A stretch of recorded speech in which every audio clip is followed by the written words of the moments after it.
Frontier Nagaland Territorial Authority opor MLA achumbe mu Kikon pra budget opor khota korea time de chinta kunuba uthai gina khushi itia mamla kunuba ulai thagya do provisions kunuba de alak interpretation huwa nemide ase state pra kuribule mon na thakya karne nohoi advocate general pra khushi ke FNTA ke legislative power dibule na parbo aro state cabinet pra khushi ke state legislator logode iniga authority nai center aro ENPO ke bi negotiation time de bha pa koi dia koigina Kikon khushi ki constitution nichide pra Naparado state government ke napasabule lage. Eastern Nagaland nimide package opor tai kushi ke Assam de ekta district nimide connectivity karne rupees 47,000 crore DSA into FNTA region karne 2 saal de rupees 5,000 crore ke bhi committee dibulase. Speaker sir, I rise to participate in the debate to the budget presentation yesterday by Honorable CM, who also holds the finance portfolio, and also to support the budget 2026-27. Speaker sir, the speech of the Honorable CM yesterday started with congratulating the signing of the Frontier Nagaland Territorial Authority.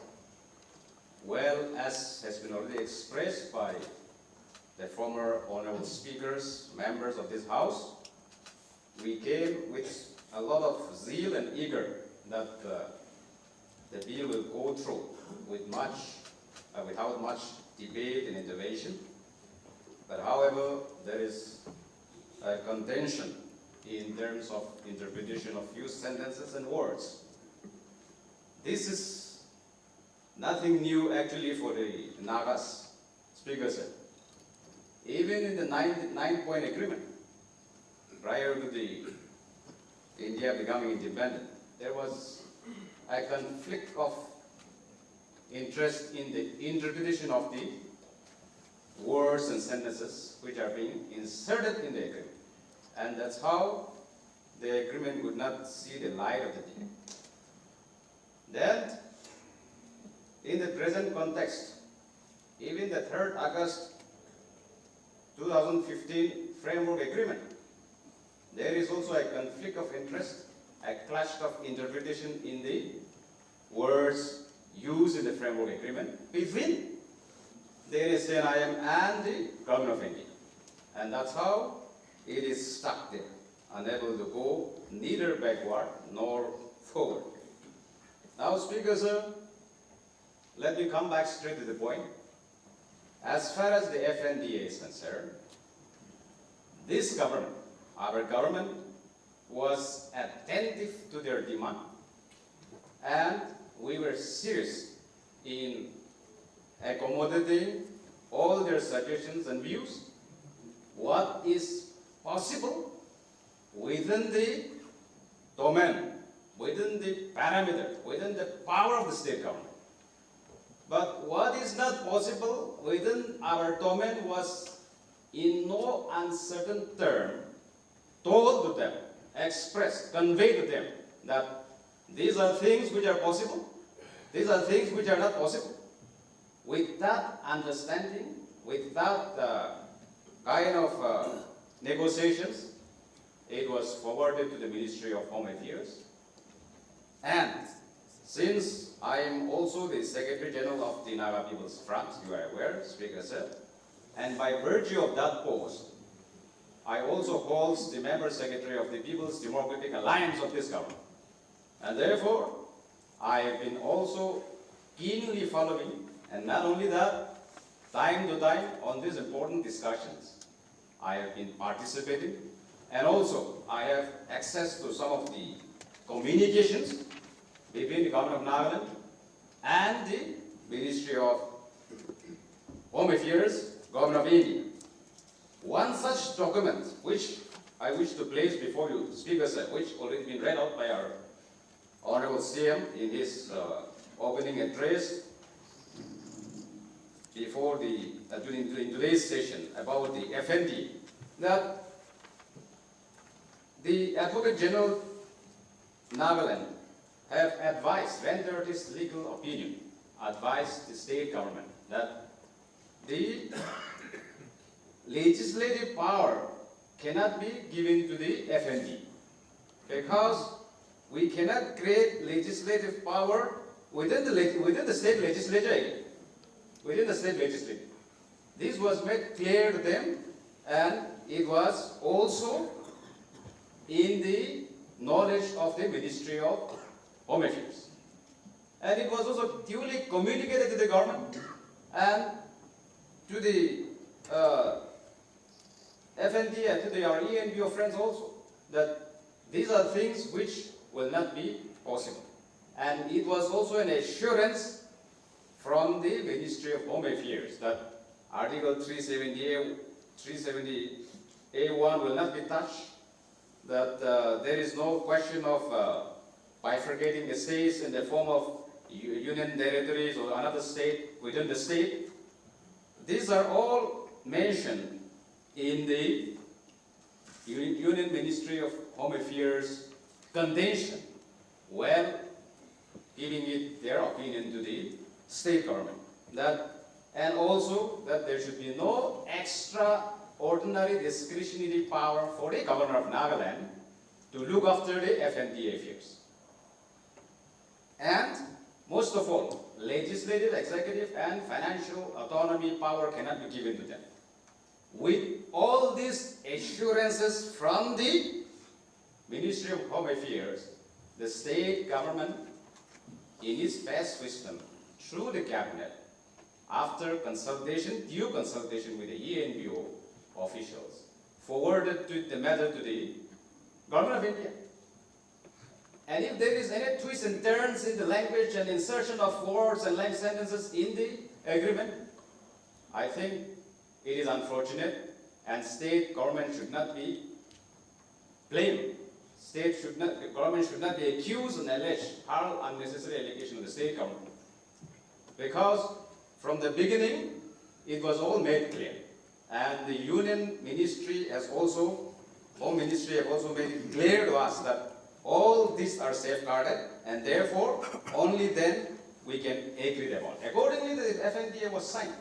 Now, even after the signing of the ceasefire, the FNDA agreement, on the 6th of March, the Chief Secretary to the Government of Nagaland have also communicated to the Secretary, Ministry of Home Affairs, which, with your permission, Speaker, sir, I must read out to enlighten the House, so that we don't get out of this hall with confusion. We should get out of this hall because today is the last session, which we have to have clarity on issues that we discuss and present it to our people. To the Secretary, Ministry of Home Affairs, Government of Nagaland, subject. Government of India, New Delhi, subject. Regarding Memorandum of Agreement between the Government of India, Government of Nagaland, and the Eastern Nagaland People's Organization for Constitution of FNT.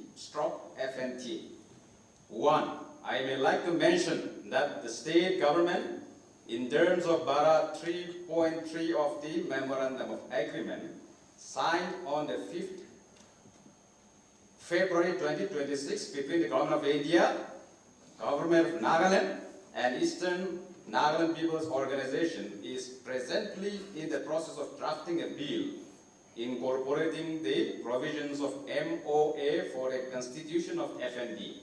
2. In this regard, while studying the provisions of the MOA, it is noted that it has been envisaged inter alia to give legislative powers to FNT. The Law and Justice Department of the State and the Learned Advocate General has opined that as per the constitutional scheme, legislative powers cannot be given by the state government to FNDA through a state legislation. I think this is, the literal meaning is clear. Speaker, sir, we are not dealing with rocket science. No expert or a senior lawyer required here. It's just a literal meaning. It is clear. The matter was also deliberated by the state cabinet in its meeting on the 26th February 2026, and it was observed that state government does not have the legislative competence. State government, I'm repeating that sentence again, does not have legislative competence to delegate legislative power equal to itself. Speaker, sir, we will be creating another state from this state legislative, or another union territory, or another what kind of designations that we would like to give, but that is not possible. We are not competent to do that. We are making it clear. Equal to itself or transfer any of its legislative powers to any other body or authority. That is more important again. That whatever is being given to us through the creation of the state under the 16-point agreement as the 16th state of the Union of India, that power cannot be shared nor shared, neither transferred to the state. These are very, very clear, Speaker Sir, and therefore, as we conclude the session today without passing the FNDA, we should not be made a scapegoat, and we should not be alleged that we are playing double standard in our approach. I think our stand from the day one of this issue is clear. Indeed, as far as the people of Nagaland is concerned, and the government is concerned, we have a lot of concern for our people in the eastern area because of their backwardness on so many aspects, and for which, throughout their agitations, we have been only cooperating rather. But whatever is not possible within our domain cannot be given. And therefore, I think there should be no confusion on this as far as the FNDA issue is concerned, because whether it is now or even tomorrow, whatever is not possible, it cannot be given to them. I only wish to say that we must congratulate them. I also join our leader as well as the other members that we congratulate them for getting the FNDA status. But Speaker Sir, we are yet to see the actual figure, how much it has been given, but it was a little bit known to us that a figure of not more than 5,000 CR for 10 years have been given. It is subject to further rectification as far as the figure is concerned and the amount of that amount is concerned. But to the Naga people, and including our, especially particularly referring to our ENGO friends, let me just tell you, Speaker Sir, that you know, I'll just remind you that the cost of Brahmaputra bridge is 3030 CR, means 3030 crore. It is being already inaugurated by the Honorable Prime Minister on the 14th February this year. 3030 crore. Now recently again Prime Minister visited Assam and he has announced that 47,000 crore package. Speaker Sir, 47,000, let me be clear, precise, 47,703 crore package for connectivity in Western Assam, in Dhubri district. Speaker Sir, that is not the whole state, only one district. The Western Assam connectivity gets 47,000, not talking about thousands, 47,703 crore. The Brahmaputra bridge that was started somewhere maybe around 10 years back was 3,030 crore. Well, Speaker Sir, ultimately, what our people got actually, I don't want to go into it. This is how government of India has been dealing with our people for the past 60 years. Speaker Sir, I'm coming back to the 16 Finance Commission recommendation. This is how our people are being treated.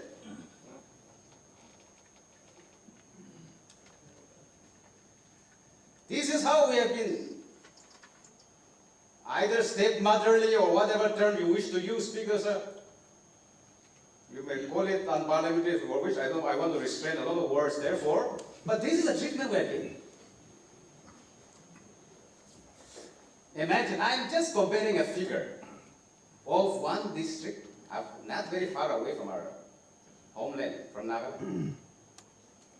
47,000 crore. Whereas, a huge block like EMU, having now 6 districts, isn't it? With 20 legislators in the House, will get 5,000 crore for 10 years. Speaker sir. Anyway, I'll not go further than that. So this is, but our people, I don't know how do we make each other understand. I also fail to understand. This is a concern that I have, which all our members must be very seriously pondering. Now, Speaker sir, I'll come back to the budget speech. Of course, I'm in the budget speech. I've not done all that. I'm still in para number 2, 3. So that is the gist of the FNDA. FNDA, a very short analysis where all of us should understand as we conclude the session today. Speaker sir, I'm going to touch the Naga political issue.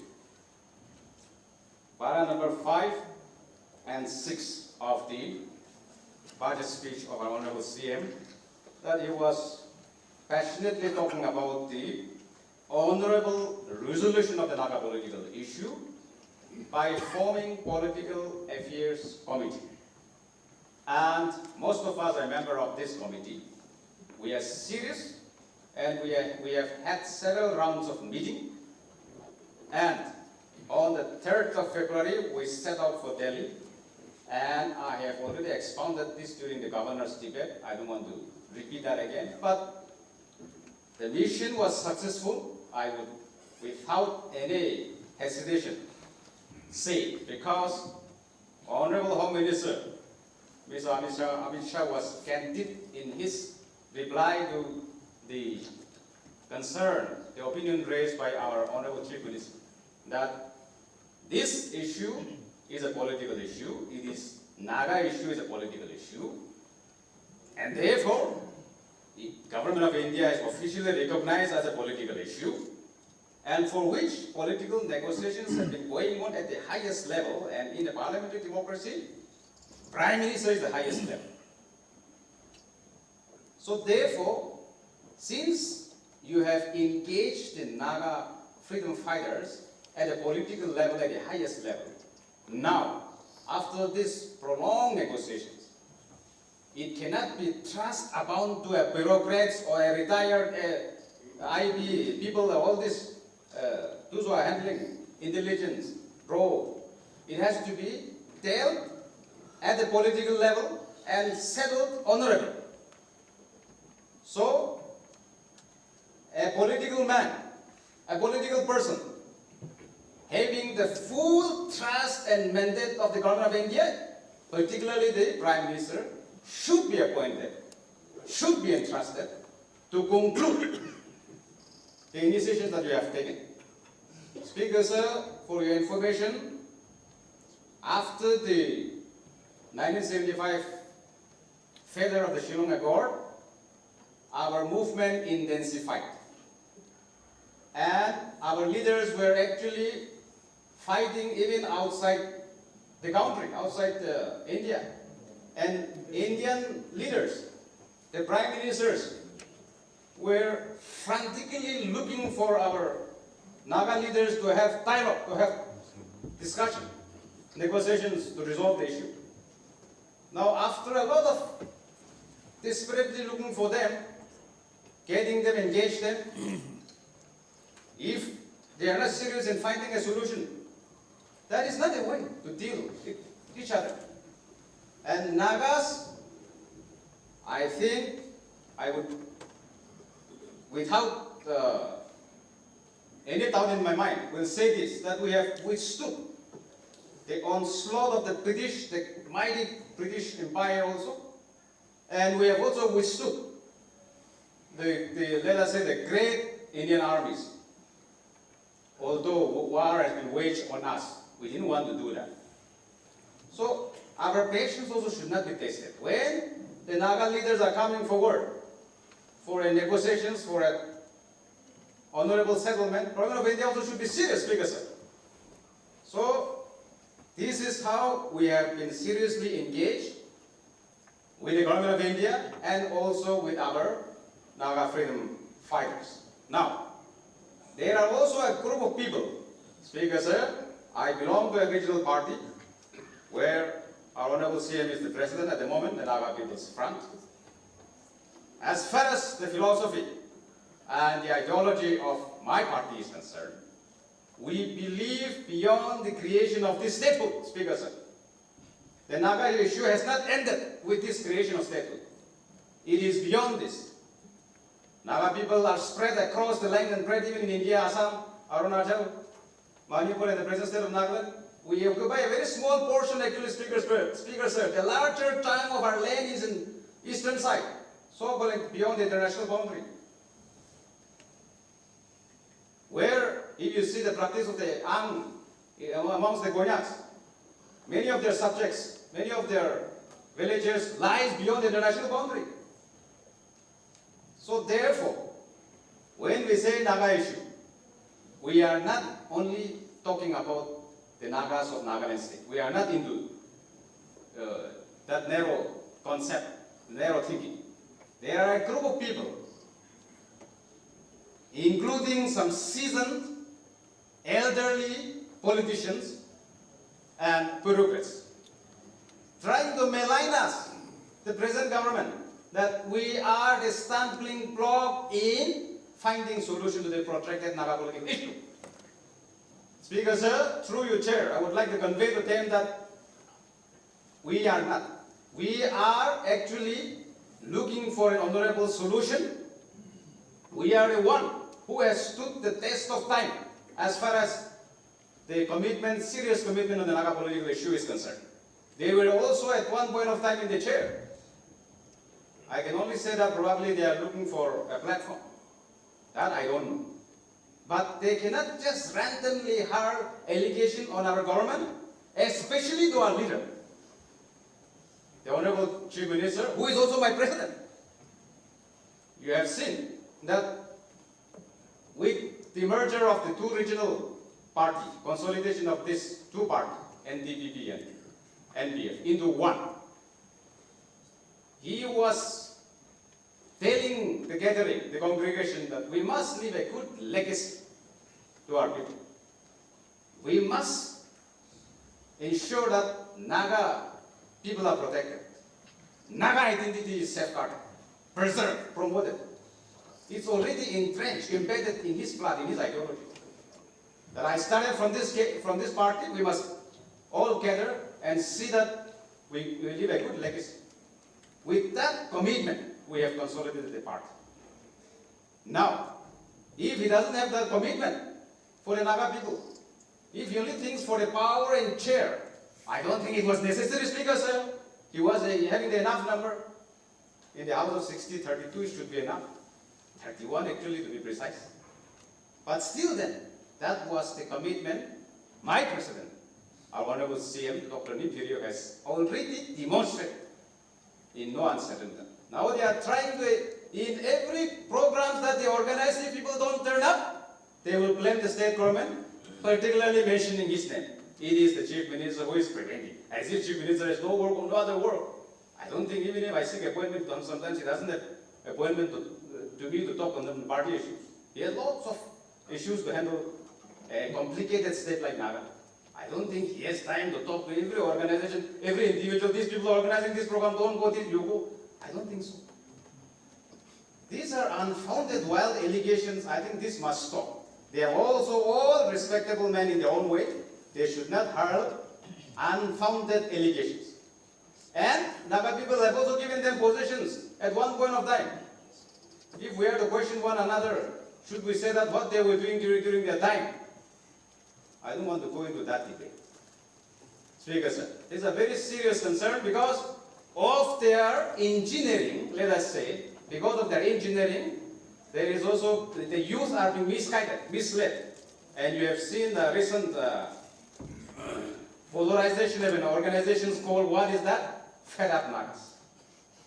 When, Speaker said, when you start an organization, an association, you start with certain good objectives. Always have the best intention and start a movement, and start an organization. But the word itself, fed up. We have dictionaries like Oxford, Cambridge, Collins, lots of dictionaries. Better find a better word, not if you want to start an organization. That itself is that you can see, I don't need to elaborate further, the intention itself, the word usage of the word itself, which means it is not formed with a good motive. It is not formed for the good of the Nagas, just to vent, express their frustration. I think that is not the way Naga people want. We are a mature family, a mature society, Speaker, sir. We have survived as people together. That's Naga family this much long years. How can overnight, because of just to fulfill some individuals' desires, we cannot reshape nor destroy our society nor demolish our history. That cannot be allowed.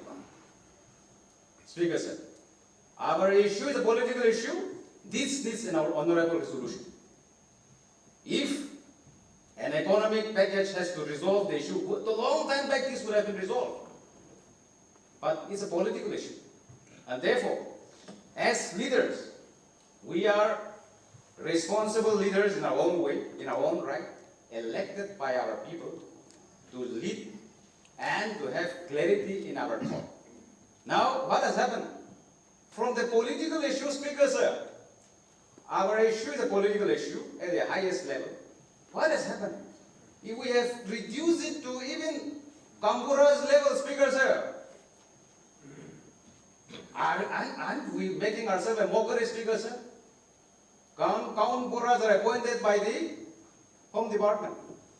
Through the village council, some usage, some way of selecting VCM is through KEL, colony, some by clan, like that. Then lots of various process go through to get one GP appointed.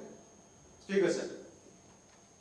Of course, in the village council and the area council like 1978, we have recognized Kukami of Sumi and Pudumitan. Now, if I pronounce it correctly, you correct me please. Pudumitan of the Oust. These are traditional institutions inherited practice from the forefathers' time. But when you say Kampura GP means these are government, it is like our government servants here going and meeting Prime Minister to give a solution. It is no different from that. Are they competent to do that? No.